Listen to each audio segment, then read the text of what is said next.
जय श्री कृष्ण। राधे राधे बंधुरा, नटी चाइल्डहुड चैनले सबाइके स्वागत। बंधुरा तोमरा सबाई केमन आछो? आशा करछि गोपाल सोनार कृपाय खूब भालो आछो। आमिओ आमार गोपाल सोनार कृपाय बेश भालो आछि। कुरुक्षेत्र युद्ध शेष होवार परे कौरवरा हेरे जाय एबं पांडवरा जयी हय।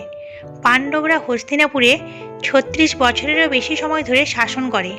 आमरा अनेकेई महाभारतेर कथा श्रवण ओ बर्णना करलेও ता कुरुक्षेत्रे युद्ध पर्यन्तই সীমাবদ্ধ থাকে। किन्तु महाभारतेर 18टी पर्वेर शेष 2टी पर्व तथा महाप्रस्थानिक पर्व और स्वर्गारोहण पर्व सम्बन्धे आमादेर तेमन कोनो धारणा नेই বললেই चले। अथच এই शेष 2 पर्वेই রয়েছে महाभारतेर सारांश और पांडवদের शेष परिणतिर कथा। महाभारतेर ग्रंथेर मध्य महाप्रस्थानिक पर्वटी सबचेये संक्षेपे विवरण करा हयेছে। वस्त्रहरण हलो द्रौपदीर और सेई सम्मान लड़ाइয়ের জন্য हलो महाभारत। पंचपाण्डव हलेन युधिष्ठिर, भीम, अर्जुन, नकुल और सहदेव। कुंती और माद्री এই पंचपाण्डवके देवतादेर प्रसाद हिसेबे पेয়েছিলেন। এদের মধ্যে युधिष्ठिर, भीम और अर्जुन হচ্ছেন कुंतीर सन्तान, नकुल और सहदेव হচ্ছেন माद्रीर सन्तान। যদিও এই 5 পুত্রের কেউই পাণ্ডুর ঔরসজাত সন্তান নন, ইনারা দেবশক্তিতে ভূমিষ্ঠ হয়েছিলেন। দ্রৌপদী হলেন হিন্দু মহাকাব্য মহাভারতের কেন্দ্রীয় নারী চরিত্র। তিনি যজ্ঞ থেকে উৎপন্ন হয়েছিলেন বলে যজ্ঞসেনী নামেও পরিচিত। তিনি পঞ্চপাণ্ডবের সহধর্মিণী। তিনি দ্রুপদের কন্যা বলে তার নাম দ্রৌপদী। তিনি পাঞ্চালী নামেও পরিচিতা। মহাভারতের দ্রৌপদী অনিন্দ সুন্দরী ও তার সময় শ্রেষ্ঠ নারীরূপে চিত্রিত হয়েছেন। তিনি তার ধর্মশীলতা, তেজস্বিনী, স্পষ্টবাদিনী, সাহসিকতার জন্য পরিচিত। অর্জুন স্বয়ংবর সভায় লক্ষ্যভেদ করার প্রতিযোগিতায় তাকে জয় করেছিলেন। পাণ্ডবগণ চেয়েছিলেন সশরীরে স্বর্গে যেতে, কিন্তু তাদের পক্ষে কি সম্ভব হয়েছিল? না, এক যুধিষ্ঠির ব্যতীত অন্য কেউই যেতে পারেননি। কিন্তু কেন এবং কী কারণে পারেননি তা আজ আমরা এই ভিডিওর মাধ্যমে জানব। আশা করি ভিডিওটি শেষ পর্যন্ত শ্রবণ করে এই দুর্লভ জ্ঞান আহরণ করবেন সকলেই। কুরুক্ষেত্রের মহারণ শেষ হওয়ার পর বিজয় আসে পাণ্ডব শিবিরে। অন্যদিকে ধৃতরাষ্ট্র ও গান্ধারীর পুত্রের মৃত্যুর মধ্য দিয়ে পরাজিত হন কৌরবগণ। এরপর পাণ্ডবগণ মিলে হস্তিনাপুরে 36 বছরেরও বেশি সময় ধরে শাসন করেন। কিন্তু যদুকুলের শিরোমণি শ্রীকৃষ্ণের দেহাবসানের পর পাণ্ডবগণও ভেঙে পড়েন। মৌসল পর্বে অর্জুনের কাছে যদুকুল ধ্বংসের বিবরণ শুনে যুধিষ্ঠিরের মনে একটা বৈরাগ্য এলো। অর্জুনেরও কৃষ্ণের বিরহে কষ্ট এবং মর্মান্তিক যাতনা হলো। যুধিষ্ঠির বললেন, কাল আমাকে আকর্ষণ করছে, আমি সংসারে আর থাকবো না। অর্জুন, ভীম, নকুল, সহদেব ও দ্রৌপদীর মনে একই রকম বৈকল্য ও ঔদাসীন্যের উদয় হলো। সকলেই সংসার ছেড়ে যেতে চাইলেন। তখন পাণ্ডবগণ মহর্ষি কৃষ্ণ দ্বৈপায়ন বেদব্যাসের মুখোমুখি হন।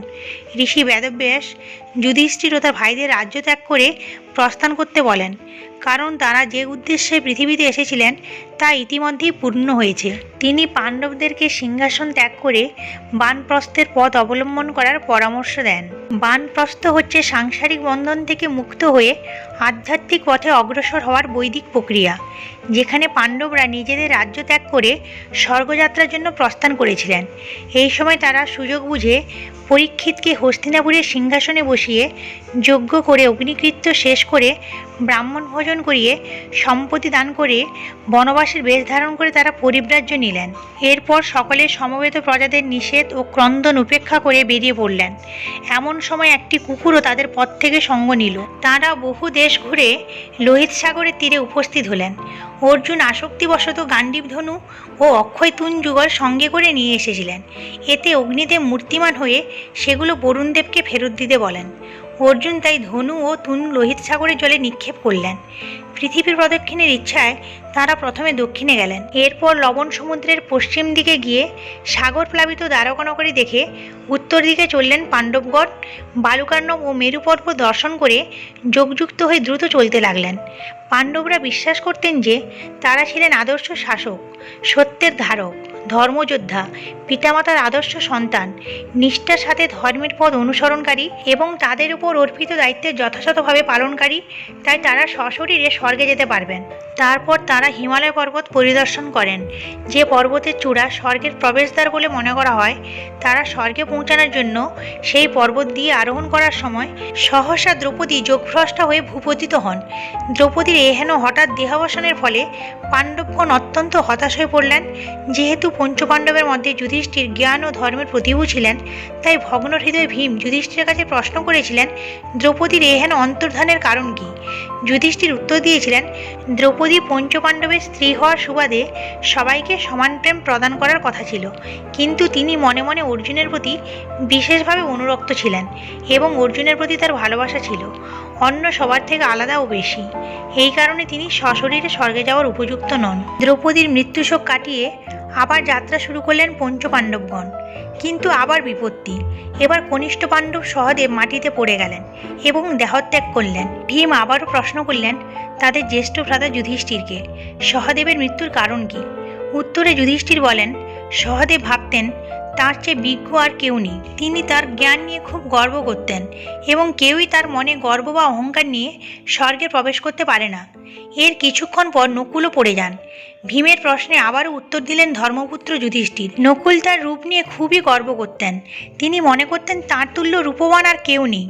তার এই গর্বের কারণে সহদেবের মতো তাকেও স্বর্গলাভ থেকে বঞ্চিত হতে হলো। নকুলের মৃত্যুর পর বাকি রইল মাত্র 3 জন পাণ্ডব। পথের ক্লান্তি ও ভাতৃবিয়োগের যন্ত্রণা সহ্য করতে করতে একসময় শোকার্ত অর্জুনও পড়ে গেলেন। অর্জুনের মৃত্যুর কারণ হিসেবে যুধিষ্ঠির বলেন, অর্জুন শ্রেষ্ঠ ধনুর্ধর বলে তিনি একদিনেই সকল শত্রু নাশ করার গর্ব করতেন, আর এই কারণে তার ভাগ্যেও সশরীরে স্বর্গবাস নেই। সবার শেষে ভীম নিজেও ভূপতিত হলেন। তিনি তার আসন্ন মৃত্যুর কারণ শেষবারের মতো জিজ্ঞাসা করলেন ভ্রাতা যুধিষ্ঠিরের কাছে। যুধিষ্ঠির উত্তর দিলেন, তুমি অত্যন্ত ভোজন করতে এবং ভোজনের সময় শুধুমাত্র নিজের ক্ষুধা নিবৃত্তির কথাই ভাবতে।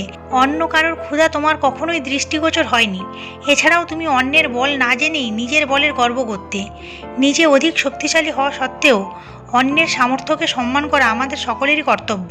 এরপর 4 পাণ্ডব ও দ্রৌপদী দেহাবসানের পর যুধিষ্ঠির একাই এগিয়ে চললেন। তার সঙ্গে চলল সেই কুকুরটিও। কিছু দূর অগ্রসর হওয়ার পর তিনি দেখতে পেলেন দেবরাজ ইন্দ্র তার দিব্য রথ নিয়ে অপেক্ষা করছেন। তারপর ইন্দ্রদেব রথে উঠে আসতে বললেন যুধিষ্ঠিরকে, কিন্তু যুধিষ্ঠির বলেছিলেন, দ্রৌপদী এবং আমার ভাইদের ছাড়া আমি কিভাবে স্বর্গে যেতে পারি? এ সম্পর্কে ইন্দ্রদেব তখন তাকে বলেন, তারা মৃত্যুর পর ইতিমধ্যেই সকলে স্বর্গে চলে গেছেন। এখন সময় এসেছে আপনার স্বর্গে ওঠার।